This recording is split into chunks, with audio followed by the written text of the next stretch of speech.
Top officials of 34 nations in the Western Hemisphere gathered to negotiate a plan that would revolutionize the way their countries interact with each other. We're working to build a free trade area of the Americas, and we're determined to complete those negotiations by January of 2005. Nothing will distract us. Nothing will deter us in completing this great work. Proponents claim that the FTAA will foster economic progress, enhance domestic prosperity, and raise living standards throughout the region. But the real goals driving the plan are not so publicly promoted.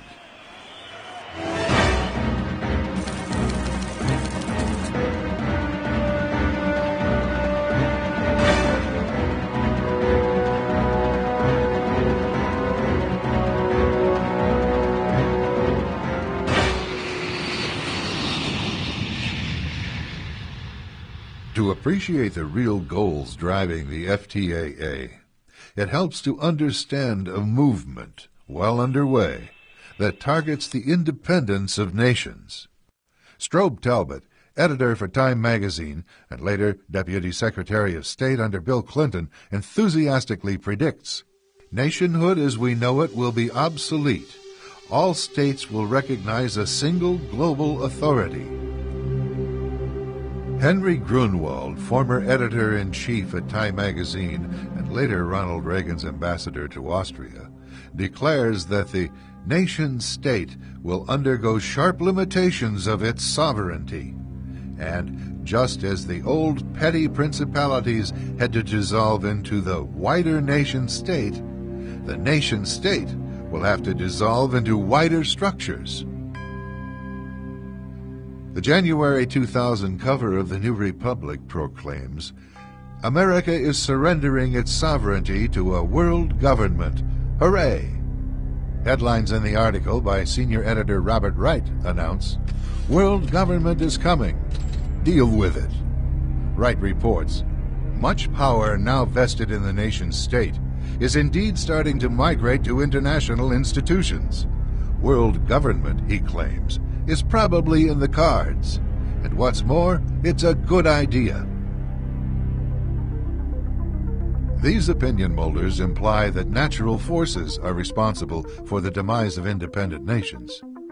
Yet most promoting this notion belong to globalist organizations that are quietly working to restructure the world.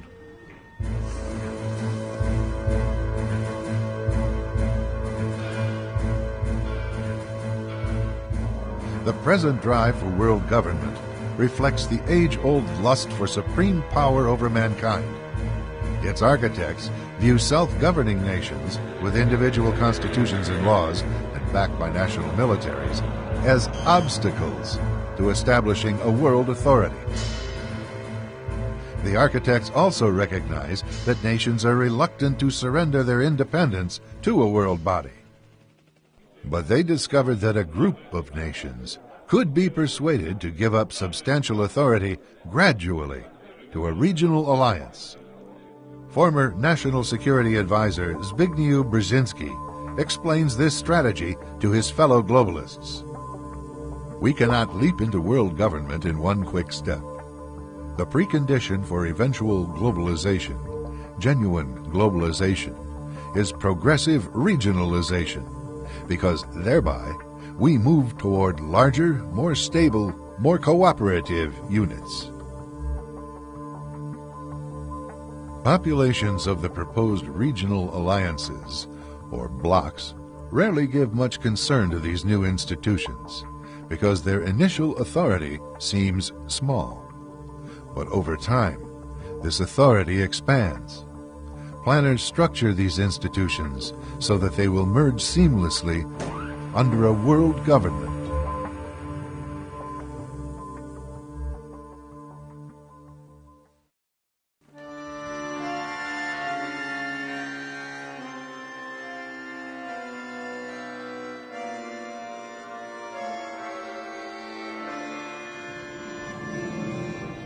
The model for progressive regionalization can be found in the development of the European Union, or the EU. The movement for a united Europe achieved its first victory with the formation of the European Coal and Steel Community in 1951. This treaty merged the coal and steel industries of 6 nations under a single regional authority. In 1957, the nations agreed to expand this institution into the common market. At the time, citizens of these independent nations were told that the purpose was merely to eliminate mutual trade barriers so that a huge prosperity zone would develop. But the common market proponents weren't upfront with the plan's ultimate purpose. Belgian Prime Minister Paul-Henri Spaak suggested to his fellow EU architects that the most effective way to disguise their project's political purpose is to conceal it behind a pretense that it is concerned only with economic cooperation based on dismantling trade barriers, a common market. In the following decades, this strategy is identified for what it really was.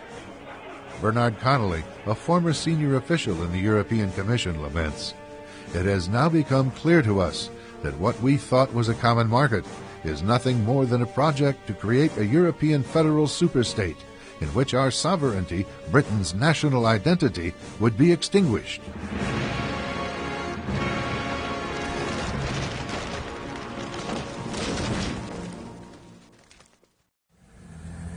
But it wasn't only Britain's sovereignty that was compromised. By 1993, 15 nations were persuaded to take the next step and form the European Union. By 2005, a total of 25 nations had submitted to EU control. These once independent countries are now being asked to ratify an EU constitution that would formalize their subservience. The EU model has been so successful in absorbing the authority of independent nations that internationalists are replicating the formula around the world. A January 2004 newswire from the Associated Press in Islamabad reports, "The nations of South Asia agreed Friday on the framework for a free trade zone that would encompass 1/5 of the world's population. The trade agreement would allow the harmonization of tariffs and the establishment of a regional development bank."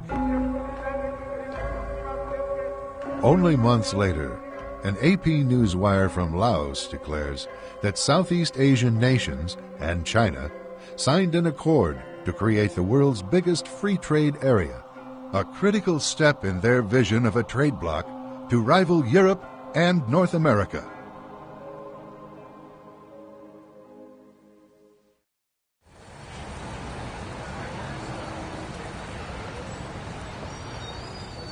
Here in the Western Hemisphere, the architects of world government are also attempting to replicate what's happening in Europe. Following the EU model, they are working to corral the nations on this side of the globe under one regional authority. Although the process is well underway, many Americans have little idea of what's actually unfolding.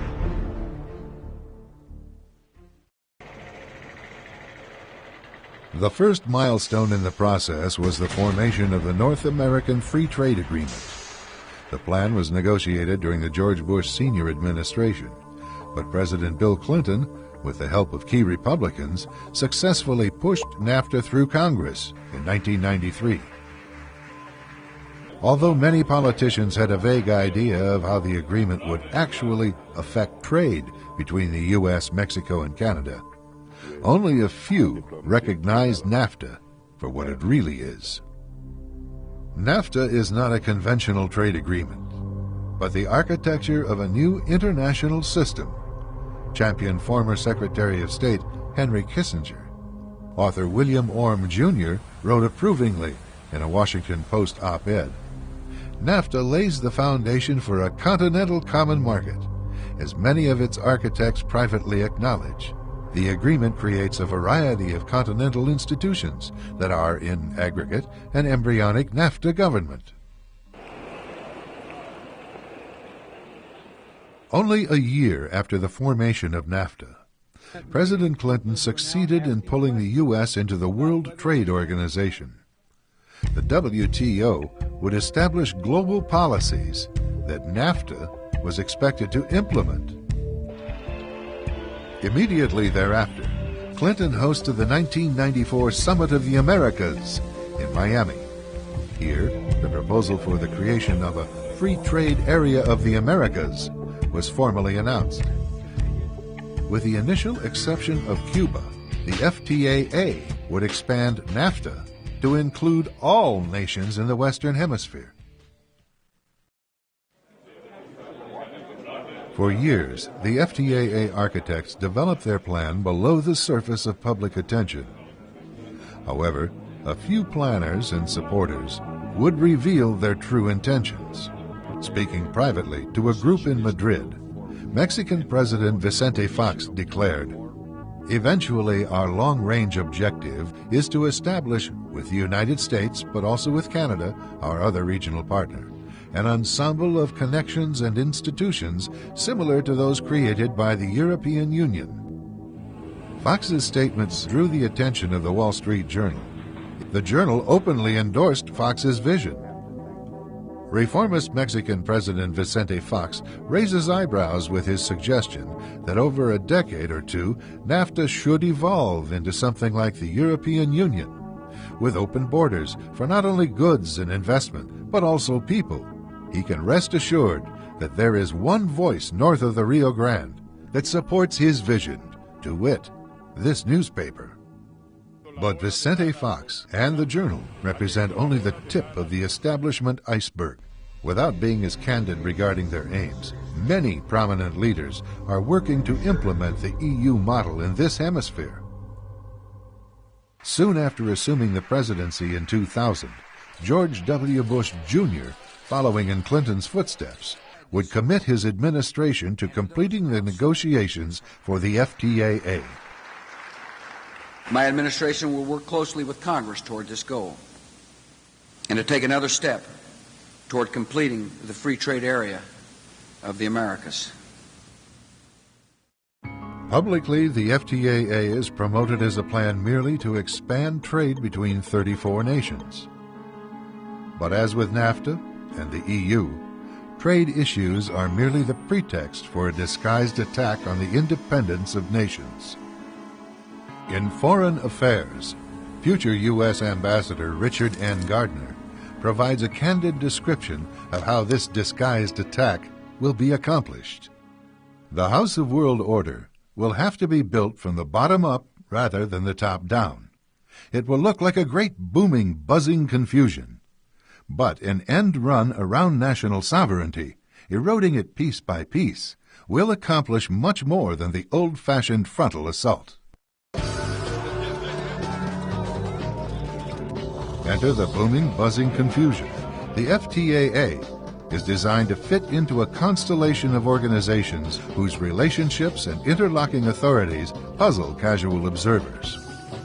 A 1995 report of the UN-aligned Commission on Global Governance describes the World Trade Organization as a crucial building block for global economic governance. The report reveals the WTO and advanced regional groups such as the EU, and as the FTAA is intended to become, will increasingly be faced with the issue that will dominate the international agenda in years to come: how to create rules for deep integration that go way beyond what has traditionally been thought of as trade.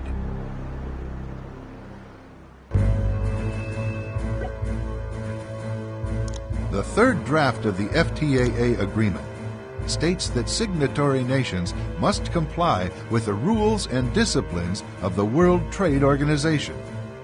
The FTAA is also connected to the House of World Order through the United Nations. For several years, before a final FTAA agreement was even completed, the UN was already supplying funding and technical assistance for the FTAA's Administrative Secretariat, currently in Puebla, Mexico. As if those launching the FTAA process were following Gardner's advice word for word.